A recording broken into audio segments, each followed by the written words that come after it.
There are many examples of specific terminology related to option trading, and for the rest of this module we'll go through some of that terminology.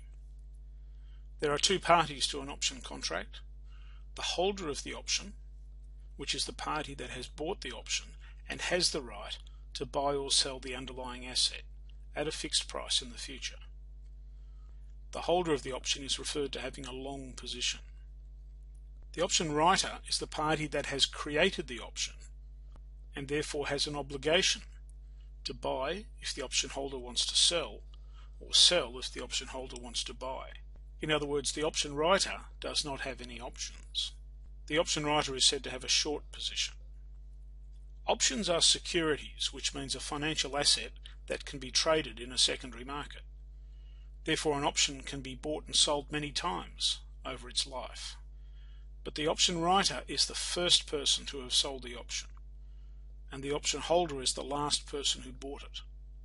And if the option holder wants to exercise the option, he or she exercises it against the option writer, not the last person to sell the option to them. In the definition of an option, I said that you had the right but not the obligation to buy or sell an underlying asset. But you don't have the option to do either. You have the option to do one or the other depending on the type of option.